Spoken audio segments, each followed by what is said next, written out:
Welcome to It's Meseidy, honest conversations for freedom-minded women. I'm your host, Meseidy, and every episode I invite a guest to discuss topics such as femininity, relationships, the culture war, self-reliance, politics, and freedom. And let's be honest, whatever else I'm in the mood for. So pop in those headphones, pour yourself a beverage, and settle in.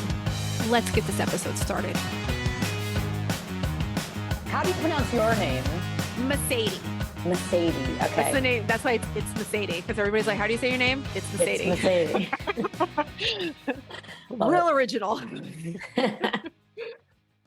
Welcome to another episode of It's Meseidy. And today I'm very excited to welcome my guest, Julie Mastrine. She is a writer at Evie magazine, director of marketing and media bias ratings for AllSides.com. And you can find her and some of her writings at juliemenestrine.com. And thank you so much, Julie, for joining me today. Thank you for the invite. Excited to be here. Yeah, I am so excited to have, especially how do I put this? I have a problem when it comes to the news, as in like, I'm kind of addicted to it and I'm constantly consuming it, probably more than is considered healthy. But I really was excited to have you on because I think that the news and the media landscape is interesting right now, to say the least. And I thought it'd be interesting with your work with AllSides to kind of come on and decode the media and kind of help my listeners figure out how to inform themselves. So if you could take a moment and introduce yourself and let us know, what is it that you do with AllSides.com? Yeah. So like you said, I'm the director of marketing and bias ratings. I've been with AllSides for almost 4 years now. And basically the mission of AllSides is to free people from filter bubbles so they can better understand the world and each other. So the idea is that the internet really locks us inside filter bubbles. And this is because we're only exposed to media outlets and viewpoints that we already agree with. Social media companies and even search engines have an interest in feeding us content that we're going to like. So we often get stuck in a bubble and we're not hearing other perspectives, hearing alternative views. So AllSides is seeking to help people get out of their bubble and encounter new perspectives, encounter new information that maybe they're not hearing inside their little echo chamber. So we do that by providing a balanced newsfeed and media bias ratings, and then also opportunities for civil discourse. So talking to people who actually think differently than you. So we rate media bias in a number of ways, but we will basically say whether a media outlet is on the left, right, or center. And then we use those ratings to create a balanced newsfeed. If you go to allsides.com, you can see that it says news from the left, right, and center. And we'll even show you how media outlets on different sides are covering the exact same story. So you can see the differences in their headlines, the differences in the information that they're including or not including, the different word choice that they're using, especially for really controversial news stories. That can be very interesting. That's awesome, because I think especially now, there was a time where technology, of course, was new. It was awesome. And now it has created those bubbles that you're talking about, where in order to keep you on the app, the problem is that they want to continue to feed you stuff that you're going to be interested in and clicking on, which you end up not hearing either side. And I think it's really good to have that kind of balance. So you can not only, it's not to necessarily confirm your opinions, but also to open yourself up to those other opinions so you can make a true assessment if what you are seeing and what you believe, like how you have formed your opinion, is a good opinion. You know what I mean? Right, exactly. And you'll see a lot of times people will say, like, I think the most recent example I can come up with is there was a viral tweet of a girl who said that she thought that in the Kyle Rittenhouse case that he had shot black men, but he hadn't. And she was like, just from her media bubble, her filter bubble, that's what she thought. And then she started to make kind of a conscious effort to get out of her bubble. And she found new information that made her realize that that wasn't really what happened. So that's just one example, but there's many, many ways in which, exposing yourself to new information or to the other side of the argument can help you to either bolster your own argument or to have you have some humility and say, oh, actually, I was wrong about this. You're And like, oh, whoops. yeah, and then that's happened to me a ton. Like I used to really be in a media bubble, and I had very different beliefs back then. And I started to say, well, what does the other side say about this in their own words, instead of how is my side characterizing their arguments? Which I think I is an want to important, different distinction because, right, there is some animus between the sides, especially right now. So how they're characterizing them um, can, with just some managing of words and formation, can kind of already instill their bias and create an image for them, which will make you more willing to dismiss that other side and that other opinion. exactly. They'll like frame the argument in a way that maybe the person who holds that belief, they wouldn't state it that way, or maybe it's obscuring the main point, or maybe even one side will choose the worst arguments from the other side and be like, well, they think this because this is their opinion, and or because of these reasons, and those are terrible reasons. Whereas somebody who actually believes that would say, well, no, I believe these things because of these other reasons, whatever. So they'll miss the point, they'll obscure things. So All Sides really seeks to help reveal all of that and just allow people to think for themselves. We're not trying to tell people what to think. A lot of media outlets they have a partisan agenda. A lot of people don't know that. They think that, especially the major legacy media outlets, are still adhering to these traditional journalistic standards of objectivity and fairness, when a lot of them have really strayed from that. Even if they might say that they're being objective and fair, the reality is that they're not. And we have ways that we can demonstrate and measure that. Well, and that's an interesting, because that kind of leads into my next question, which is, well, first, speaking of the legacy media, and we kind of talked on how, like, the internet and algorithms and everything like that. So my question is in your opinion, is this what I see as clear and blatant bias? And of course, I'm really in the, like, not everybody's like me, but has that always been the case? I mean, specifically, you just brought up Kyle Rittenhouse, right? In that case. So a lot of the misinformation that came out from those occurrences, from what happened with Kyle and during those riots, came from legacy media. Not all of it, but a lot of it. And then it wasn't until the trial happened that then all of a sudden you saw, I mean, I remember seeing a clip from CNN going like, how did we get this so wrong? You know what I mean? When it was clear to a lot of other people that what they were saying was wrong. So I'm just wondering, has that bias in journalism, in media, always existed? Has it gotten worse? Or is it just more obvious to us right now because of how we consume information so quickly?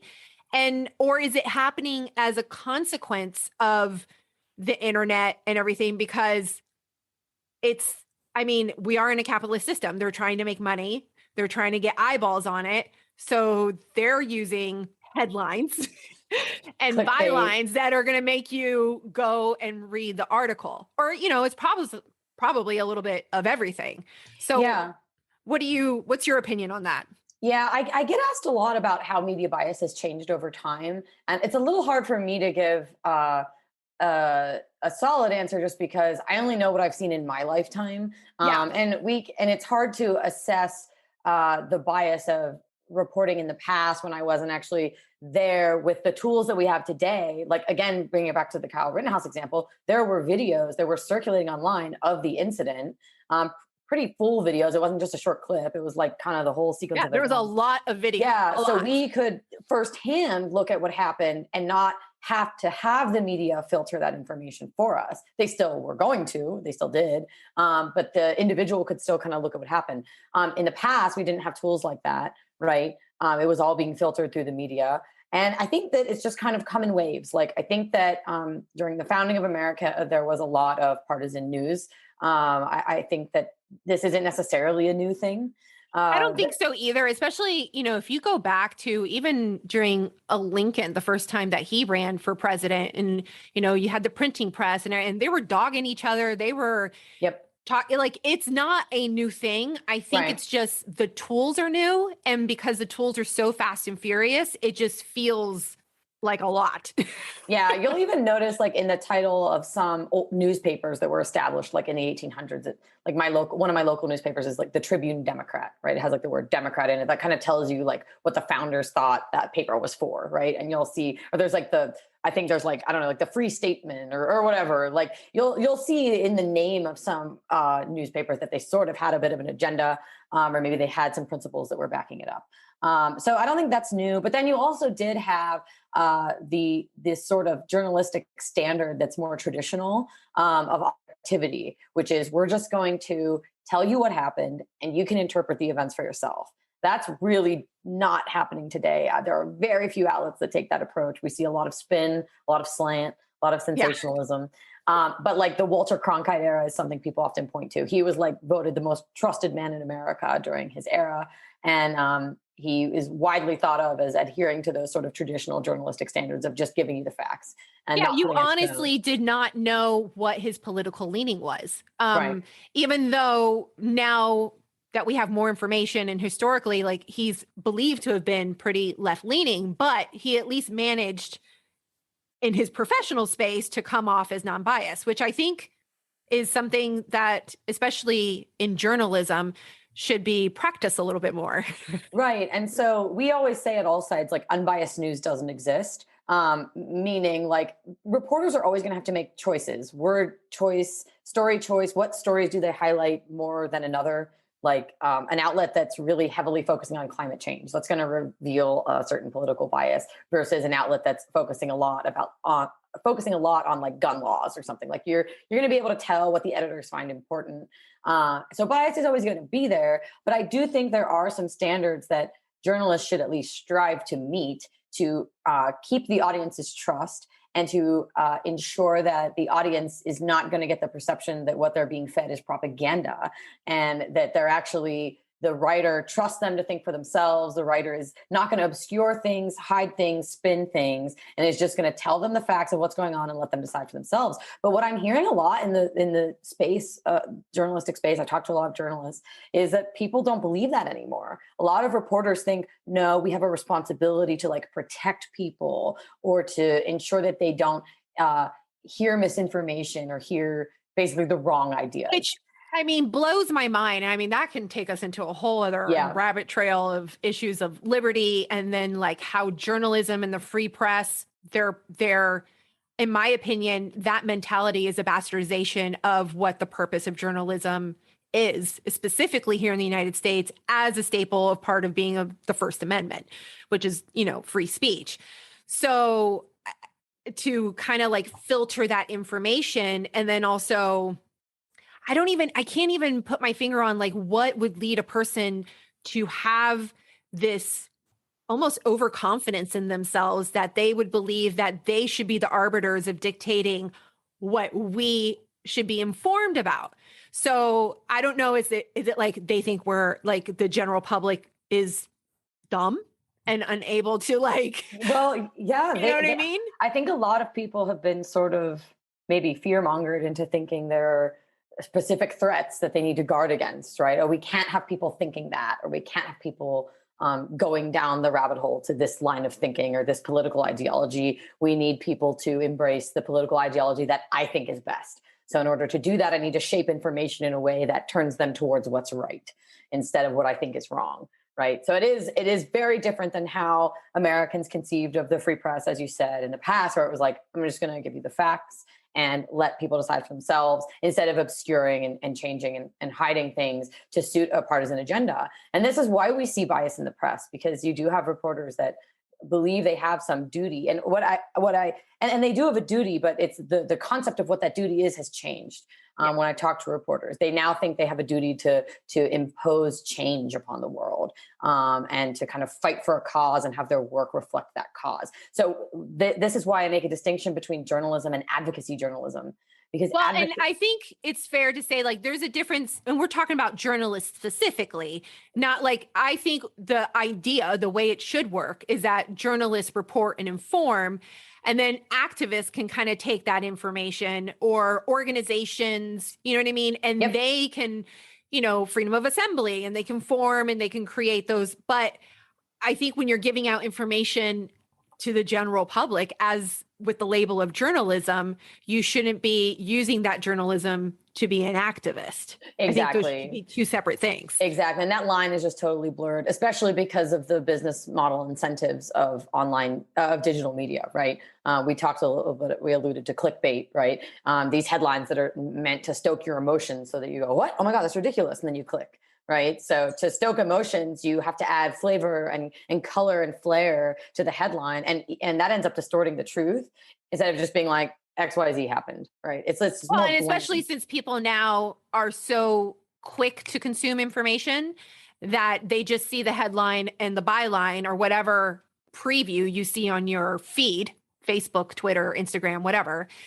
And out of maybe like 10 that see it, there may be 3 that actually click on the article. Yes, exactly. Yeah, there was a recent example of that.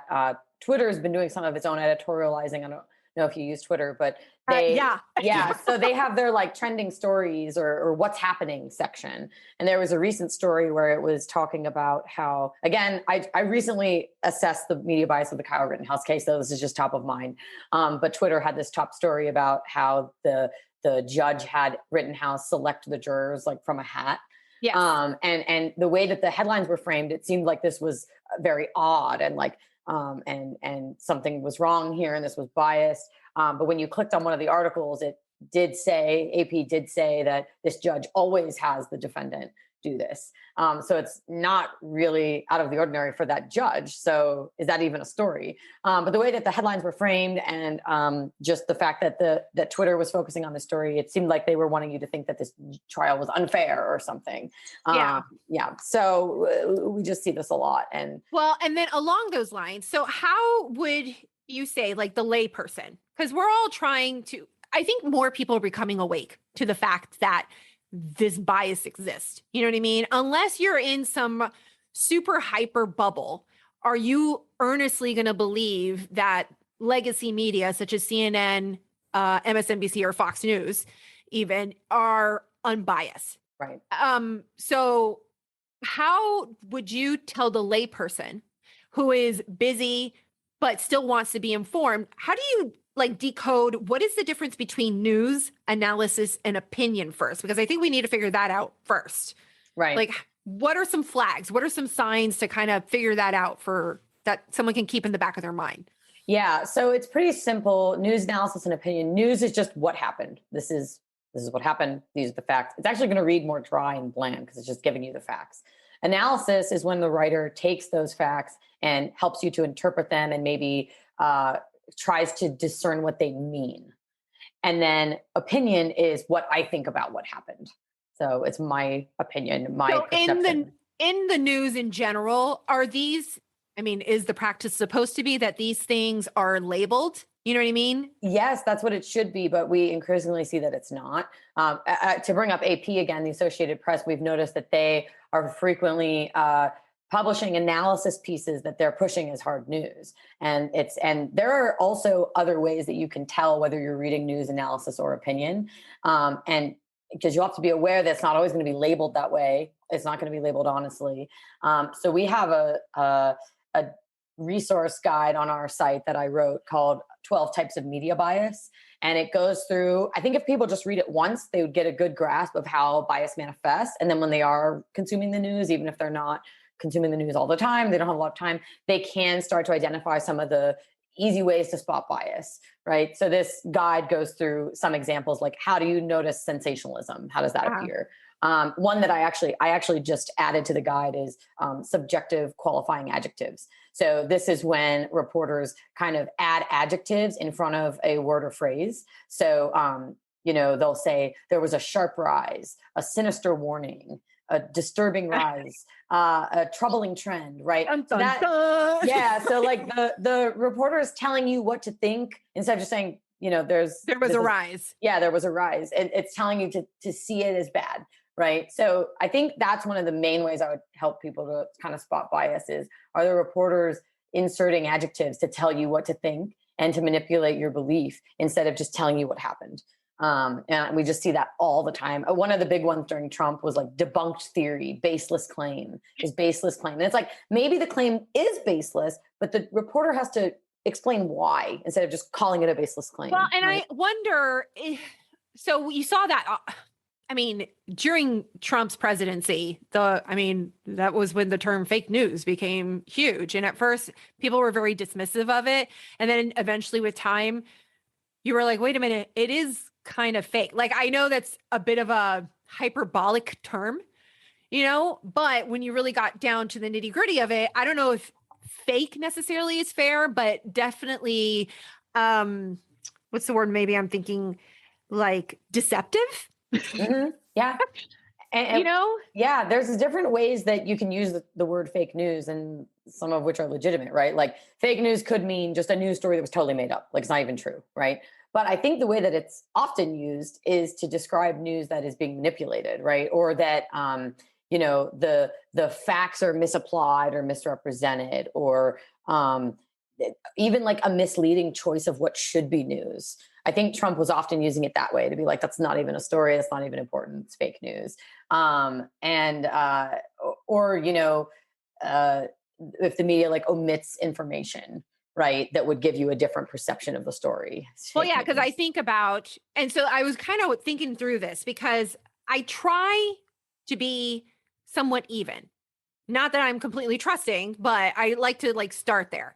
And so, for example, when I see something that is trending or some kind of news story that's starting to gain traction, like let's go back to the summer of 2020 when we had fiery but mostly peaceful protests, right? Yeah. Yep. So is is there a purposeful now, I mean, I'm not going to give my opinion, but is there a purposeful deception in some stories when you hear terms like that? Mostly peaceful protest, fiery but mostly peaceful, or I think there was like a number thrown around like 98% of the protest were peaceful, but then at the same time you from the other side you heard cities burning. Oh, Yeah. 500 cities 500, saw yeah, riots. or something Yeah. like that, which they're both, I mean, if you are a statistical person, an analytical person, and you had time to like study the numbers, both of those statements technically are true, Right. Yep. right? Yep. Yeah, it's just about what you want to put the focus on, right? And like so the one side wanted to put the focus on the fact that most people, perhaps I can't quantify this myself, but it's probably true, we're not looting and destroying buildings, right? Okay, so then we'll say it's mostly peaceful. But then the other side wanted to be like, hey, people are looting and destroying buildings. This is a big deal and we need to focus on that. So it's just like about what you think, right? Like the side that supported the cause was more likely to call these just protests, and the side that was like thinking that this was either didn't support the cause or thought that it was being misrepresented was focusing more on the riots and destruction, right? So it just reveals what you think about the underlying cause of the protesters or the When rioters, right? really the story is kind of somewhere in the middle. You Yeah. know what I mean? Because I think it's ridiculous to be like focusing on mostly peaceful protests when you had millions and millions of dollars of Americans who are losing their business and their livelihood, Yeah. you And know? that's not normal, right? Like in my Yeah, lifetime, we've like never seen anything like that, right? So there were a lot of internal discussions at all sides and in many newsrooms about, do we call them riots or protests? Are they riots or are they protests, right? We often just use both words because we understand that that's a debate. But yeah, I mean, I have my personal opinion about it too, and what I think about the media reporting. And I did a number of blogs during that time about media bias. One of the other examples was that this was during COVID, right? And so we had all these headlines about how Trump rallies were spreading COVID, but but then the protests were yeah, not. yeah. So just things like that. It's just all about your underlying cause, what you think the direction of society needs to be, and who's right and who's wrong about their political position, right? So And these are easy examples to point to. yeah, well, when you mention riots and protests, now I might be going, like every once in a while, a question pops into my head and it kind of leads in a rabbit trail. So I don't know if this is specifically on topic, but specifically because journalism is a words game, right? And I have seen, in my opinion, I've kind of seen like a redefinition of words. Yeah, absolutely. Specifically, when we're talking like riot and protest, have kind of been used as if they're interchangeably, but they're like it almost feels like they're trying to use them to represent the same thing, but it is depending on your political leaning, which one you will choose. When in fact, there is a clear difference between a protest and a riot. Right. We saw an example of this. If you ever want just to see some interesting plays on language going on, look at the AP Style Books Twitter account where they announce updates to their style book. One of the ones that came up was that AP no longer wanted its reporters to call somebody a mistress. They wanted so a married man that's sleeping with another woman. Don't call her a mistress. Call her. I believe they said it was like partner or lover or something that just like Something watered benign. down. Yeah, something that really watered down the severity of what that man would be doing in cheating on his wife, right? And so there was a lot of people who were upset about this and saying that AP was sort of obscuring terms and eradicating distinctions that are necessary for Well, you to because understand the I moral mean, weight. Yeah. that comes that and that could go into a whole other like rabbit trail, but that I think is rooted in this whole modern feminist movement. Also, Absolutely. this like postmodern movement of not really dictating or labeling things as morally wrong. Like everything is Exactly. kind of like up to you and up to your determination, which in the beginning that stayed in the realms of academia. And now I think this is a great representation for people who maybe not be so aware how those postmodern subjective ideas have made their way into journalism. Yep, exactly. And so you're seeing language change, the use of words change as these this underlying philosophy of basically moral relativity, right? That Yeah. morality is just relative to the individual, and whatever the individual wants is good and fine.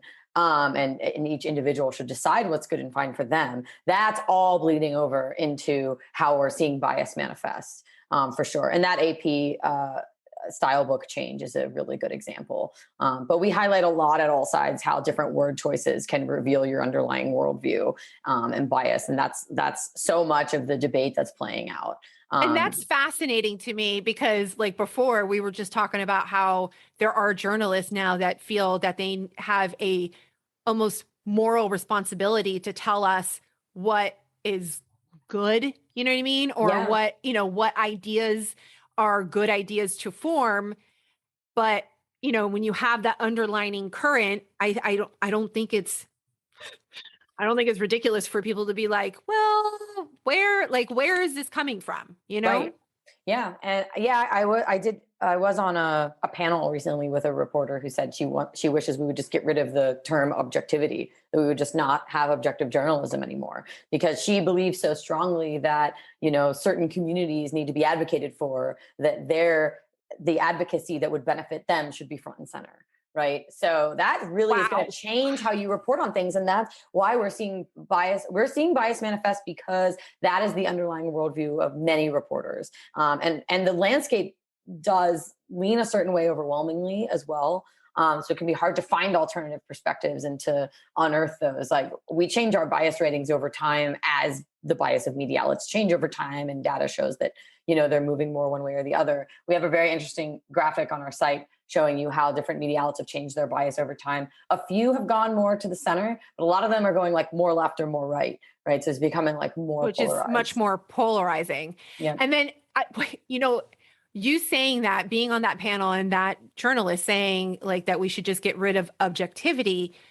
I mean, isn't that basically like a case or a promotion for propaganda? I mean, I believe it is. If you get rid of objective journalism, then everything is going to have an agenda behind it, right? Instead of just treating you as sort of a neutral viewer or reader who, I'm going to give you the information, I'm going to give you the facts of what happened. And then you can decide how to apply those in your life or in your political beliefs, right? If we get rid of that baseline and we don't have people who believe it's their duty to remain neutral and to just provide the objective facts, then we're going to have this tailspin where none of us understand reality, right? And I think we're already starting to see that. People Yeah. don't know what's true and false because so much of the information that we get 24 hours a day from all angles has an agenda behind it, and people don't know what to believe. So one of the things that AllSides does is it tries to cut through all that and say, okay, a way that you can establish reality and find the truth is just by looking at all of it and comparing across the spectrum. What's the left, right, and center saying, and then you can kind of discern for yourself. But I do have, sympathy for people who don't have time. A lot of people Yeah. they want the news to be quick and easy, but it's no longer. I don't think a lot of news is trustworthy on its own anymore, and that's why I think tools like AllSides are important because then you can piece together the truth by looking at different perspectives. So. And I think, well, and especially if you have it like put together all in one location with some quick breakdowns and stuff like that, just by reviewing a site like AllSides a few times, you can start to kind of pick up where that media bias is. And then like, for example, when I try and review the news and I'm trying to get a story, I typically do that. I go to AllSides, I go to some other websites that provide, how in one place, how one story is being reported across all platforms, right? And then I'll take an article from each one and scan it and see what information they share and what information is maybe left out in each one, and then kind of weigh that information that's being left out with the information that they're sharing to kind of help me determine, what to be better informed. You know what I mean? Right. Because especially if there's some stuff that is if I notice some stuff is being purposely left out or added in, and it's almost conflicting with the information that they are reporting together, Yeah. then I can kind of determine a little bit more about like where my decision should go, Right. Yeah. because it's a little bit more of a balanced look. And I think with exercising that, I think it's like a muscle, Yes.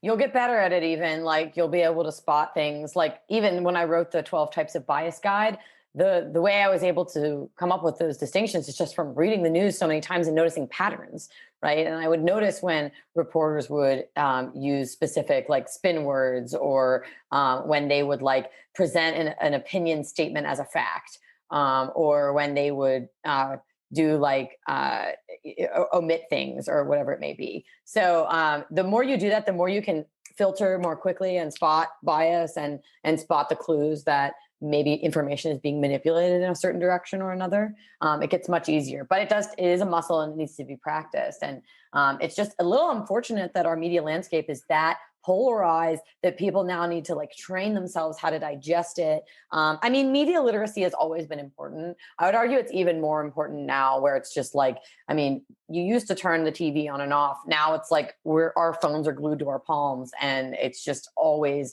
in your face. So there are powerful forces that want you to think and behave and vote a certain way.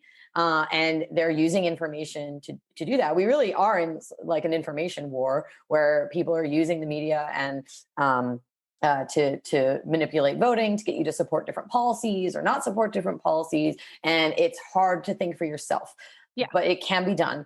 And that just requires getting a broader view, asking questions, being very critical of what you consume instead of blindly consuming it. Absolutely. And I've had these discussions, like I run a women's community and we do like a biweekly Zoom meeting. And we've had these discussions about trying to be, because they're all women, they're all moms, they're all busy, not all of them are moms, but most of them are, and they're all working. And you just cannot be so ingrained in the news. But you also, I think, when you talked about an information war, I absolutely believe that. I think we're in an information war. I think we're in a cultural war. And, a lot of times people will associate the term war as being something kinetic. And I just really don't think that's where we're going. It's really about information.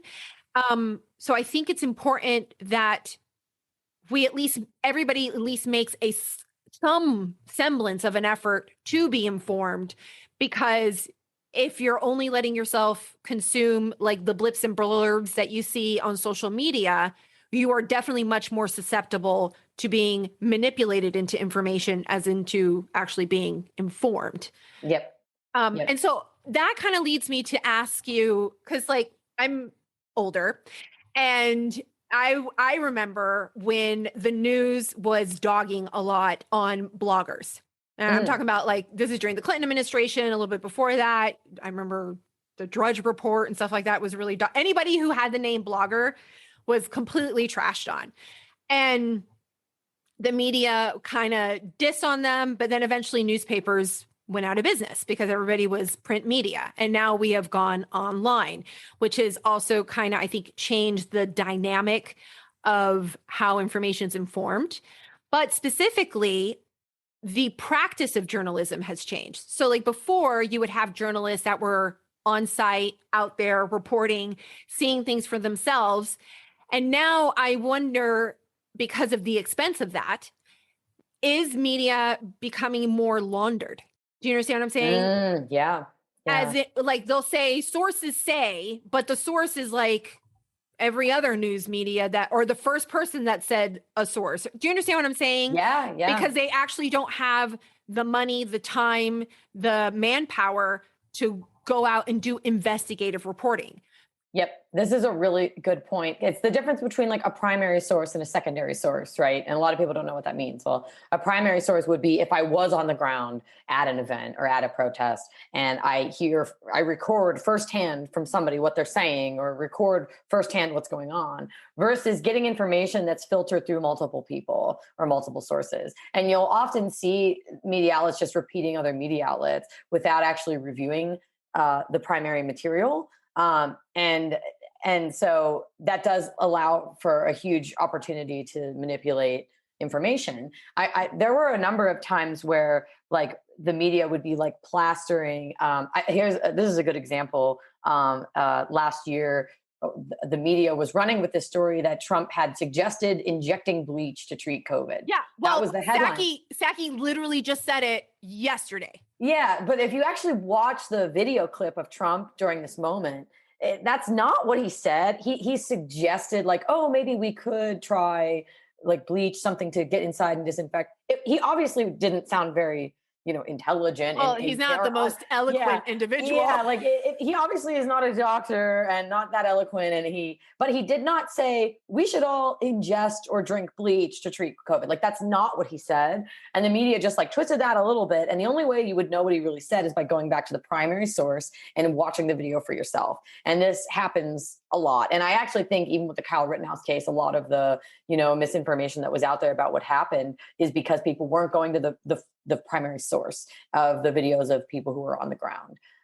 So you're right. Very few reporters are doing this type of on the ground reporting anymore. A lot of them are in office buildings in Manhattan and LA and DC, and that's where they're writing from. And they're not actually going to the places where the action is happening. I do think that we saw that a lot, perhaps even during the last summer with the protests and the riots, like how many reporters were actually on the ground.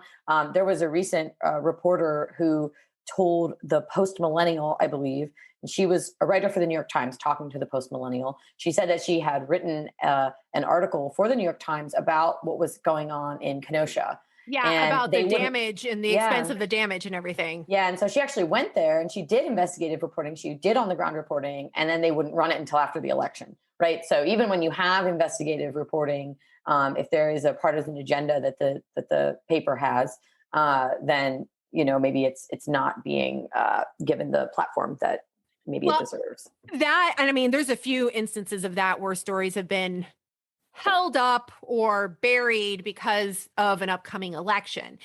But the other thing that I see is specifically like when you're talking about, we had these riots, like, and that's kind of becoming a theme in this conversation as our Yeah. example. Yeah. But you had those that were almost becoming aggregators of information and then reforming it and sending it out, who were in offices and reporting what they believed was happening.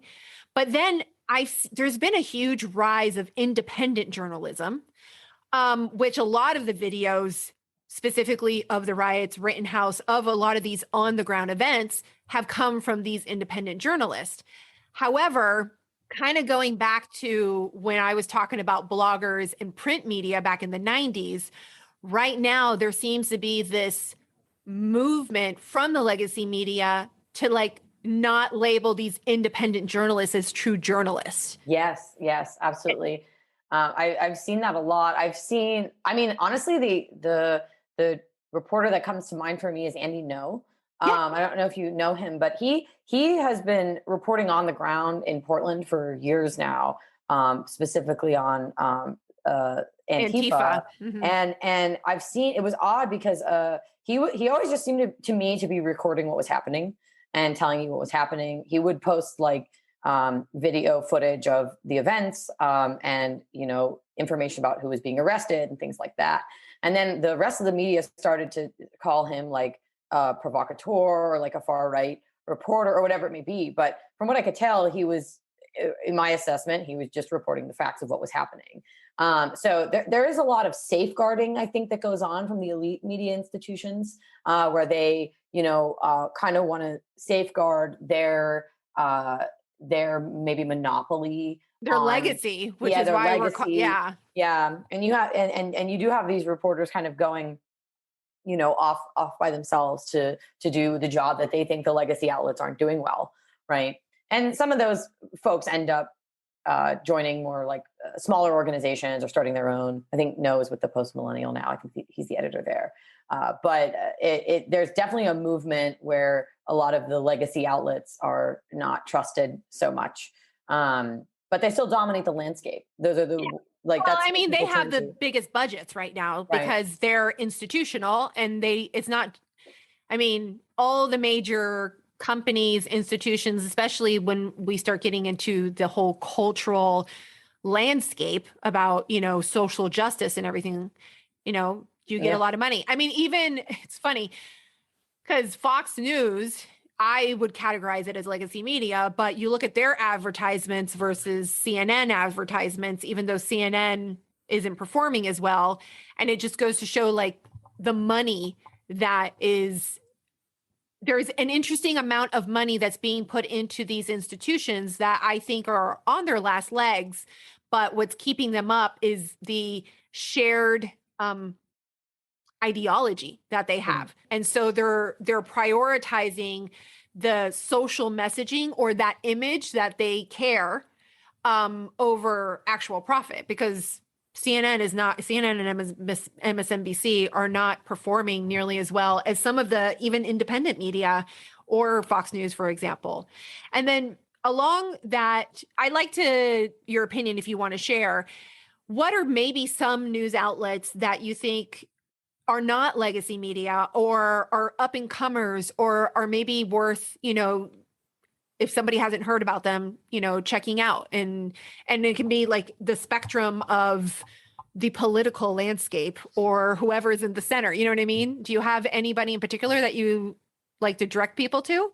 I mean, I have my media outlets that I personally think are doing a better job than others. I try not to be too public about that though, since we are reading media bias and Yeah, trying. that's what I was like. I was going to Yeah, ask you the question, but I wasn't 100% sure because of where like you're at, which is yeah, completely fair and I think is good practice on your part. yeah. I mean, it's fine. Like part of the whole ethos of All Sides is that each person that works there has their own bias, and we're transparent about that. Like you can go to our team page and see that like I'm a little more on the right. Our managing editor is in the center. Some of our other editors are on the left, right? So we actually are transparent about our biases. So there's no pretense that like we're perfectly neutral individuals or anything like that. But I do think that there are a lot of like very good there are reporters who are doing good work who are not part of the legacy institutions, and there's even people who are doing like commentary who aren't part of legacy institutions. I have found that Twitter is an interesting place to get into if you can stomach it, because sometimes it can be a lot, but that is a good place to kind of dig into and sort of like start to find maybe people who aren't part of these old guard institutions, who are like, that's where I found Andy No, and I was like, oh, this Yeah, is not and I think that's a lot. It's funny because I do say sometimes, Twitter is a dumpster fire or, it is. with some things. Yeah. However, everyone who is in media is on Twitter. Exactly. Even though it's the smallest platform, like of all the social media platforms, it is the smallest used platform. But I think it's because it's mostly professionals. It's really mostly news professionals, activists, social justice, that kind of thing. So it does become kind of a little bit of a weird space and kind of a hotbed. But I personally have found some really amazing commentators, journalists, and everything on Twitter. So and the good thing about Twitter is that just like any other platform, you can cater your feed to your taste. So I like to have like a list that I check regularly, and then I go off and poke around every once in a while when and see what I can run into when I can stomach it, so to speak. Yeah, it is. It's hard. And that's also another, like AllSides has a presence on Instagram, Twitter, and Facebook.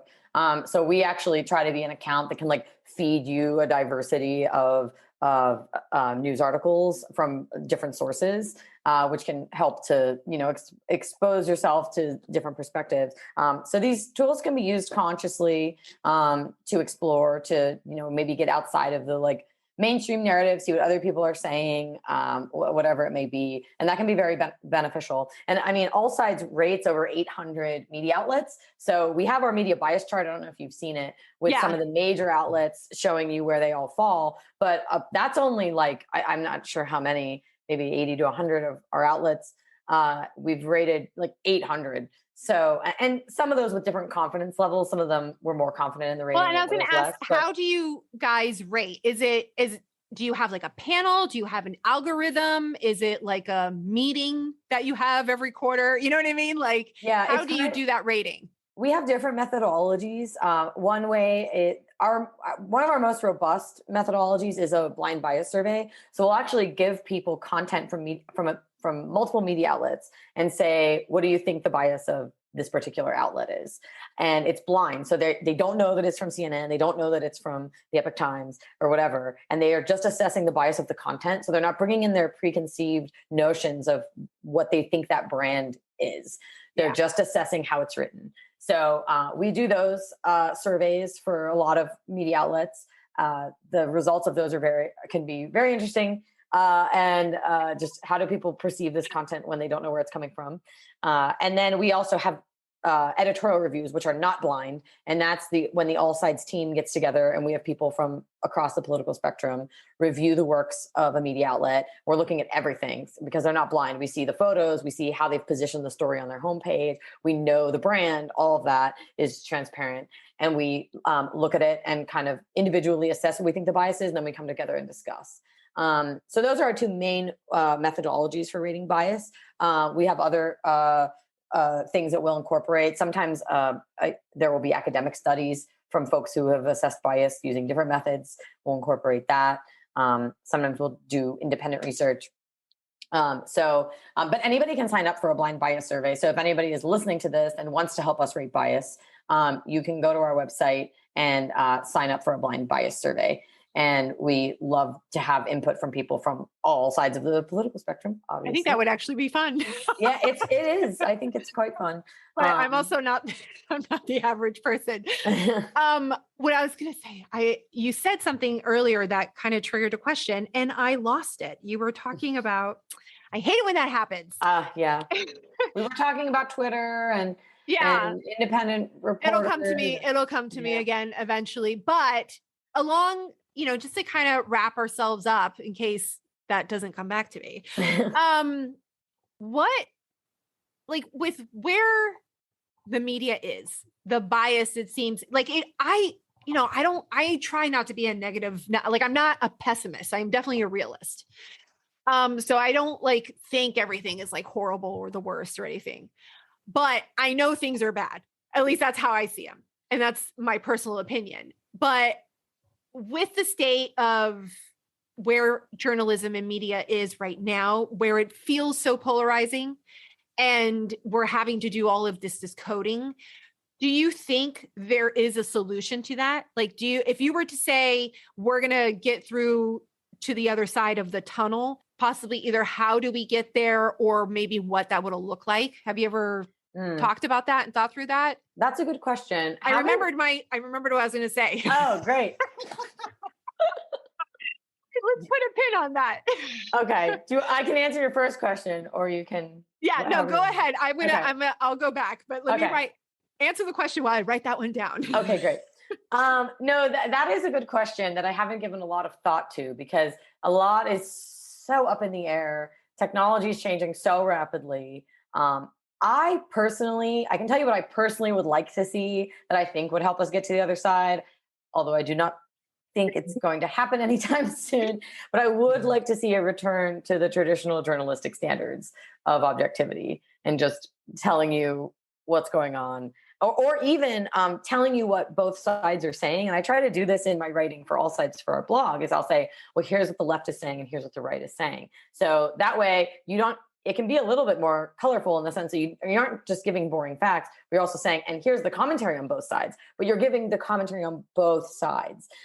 So in one piece, you're getting both perspectives on the event. So I'd like to see journalists either go back to objective standards. Again, I don't know how that would be feasible with the current business models. Well, and that Although, was going to be a good question because it's probably a little bit of both, but do you think that is the business model, or do you think we also have this like cultural undercurrent that is making it worse? Because I think there is a way to do it and have a business model right. without, so much divisiveness and still make money. You know what I mean? Yeah. Like I get it. I understand that like what they call like shit posting and everything like that is what gets reactions. Yep. But I do think, I think there's a possibility. And I wonder if it's more of this cultural undercurrent that we have going on that's causing it. That's absolutely a major part of it that can't be overlooked. Because honestly, when you look at polls of Americans, they say they want objective, unbiased news. Like they don't want partisan news. They just want to know what's happening, right? And what people say they want can often be different from how they behave. So there's that aspect. But it does make you think that there is a market for this. It's not necessarily that you have to be inflammatory and partisan to make money. But yeah, I do think that the underlying issue to what we're seeing in the press is this culture war, this sort of battle that's going on about like what is America about, what foundational ideals was she built on, do we uphold those or tear them down or build something like that's what's really going on, and that's why you're seeing such different approaches to media and information from the people who are producing it. Well, and it just it shows the chaos that can happen when you have a group of people, a nation of people that aren't anchored with at least some of the same core values. Exactly. Yep. Yeah. Then you get fighting. And if it's not, and then it's a battle for, we no longer battle physically, right? Ancient peoples battled physically. We're honestly quite lucky that that's not the case, but now we're battling psychologically. And it's like, join my side in the sense of not like I'm going to slaughter you if you don't. It's like I'm going to use information to get you over to my side. Yeah, or I'm going to get you canceled, or I'm going to out you, or I'm going to create a campaign social against pressure, you. Yeah, campaigning. Yeah, so it's a totally different ball game. Yeah, and I think people are waking up to like the fact that is how wars are now waged in the digital age, not physically, but with social pressure and with information and things like that. It is hard to see where it goes from here because we do have just different factions in this country with very different ideas of the nation they want to build and uphold. It's daunting to watch. Yeah. It's daunting. Yeah. Well, and just to kind of touch on because I mentioned that I remembered what I was going to say, and whoever's listening, they're really like, is she going to mention what she's going to say? So when you were talking about how, like, to kind of tie this all together, I think it's really cool that there are people out there, such as AllSides and yourself, that see that need, that people want to be informed and they want to have some semblance of balanced information. And we don't all have time to be running around all over the internet seeing different stories. So it's cool that there is a website such as AllSides to do that. And the blind, what was it called? The blind buy it? What?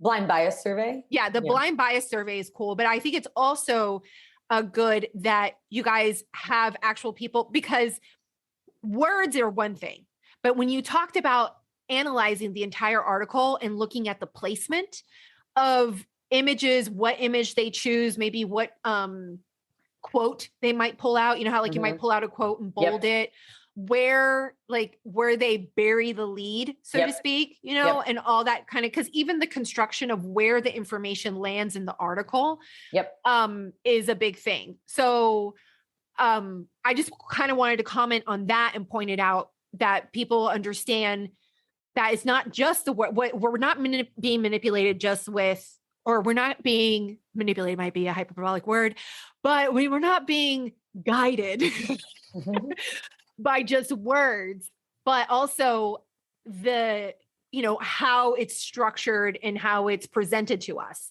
too. Yeah. All of that plays in, like what photos are being chosen. You alluded to like, we call it bias by viewpoint placement. So we'll see a lot of the times in an article, say it's about like Texas's abortion law or something. If a reporter interviews a representative from the ACLU and maybe like the Southern Poverty Law Center, which are both more left-leaning organizations. Well, ACLU didn't used to be, but now they are. But they don't include a quote from someone who has a different perspective. Or they bury it at the end, and the alternative perspective is like the last thing you read, right? Reporters know that most people are only going to read the first couple paragraphs and maybe the headline. So bias by viewpoint placement is something that we try to help people to become aware of, because you might not be getting a different argument on the issue if the reporter is just interviewing one side, right? And so our editorial reviews capture that. Our blind surveys do capture that. We're more limited in the amount of content we can put in those surveys because they're not paid to take them. You know, we're asking people to take their own time to do it. And we're grateful. A lot of people do take those surveys and it's very helpful to us. But there's a lot of decisions that are being made in the newsroom and with digital media that absolutely influences the perception that you're going to come away with when you're on that website. Well, I think I'm going to go ahead and wrap us up, but this was, I could talk about this all day long. So could I. It's fascinating. But thank you so much for hanging out and having this conversation with me. If anybody wants to follow you, see what you do, I mean, obviously we've mentioned allsides.com a few times, but where can they find you and follow you? Yeah, I'm on Twitter. My handle is Julie Writes, like writing, Julie Writes. And then I also have a website, juliemastrine.com. You could also check out, I write for Evie magazine. So my articles are listed there as well. Awesome publication, by the way. I absolutely love Evie. Oh, well, thank you so much for hanging out with us. I will be sure to include your links to your articles and your Twitter and everything in the show notes. And you guys go follow her, give her some love. She's got some really great content and it's another awesome lady to support. So thank you so much, Julie. Thank you. It was really fun. Thanks so much for listening to It's Meseidy, honest conversations for freedom-minded women. You can find the show notes for this episode at itsmeseidy.com. And if you're loving the podcast, I would be so honored if you would go ahead and hit that subscribe button and leave me a 5-star review. You can also connect with me on Instagram at itsmeseidy or join my email list. Until next time, stay free and stay honest.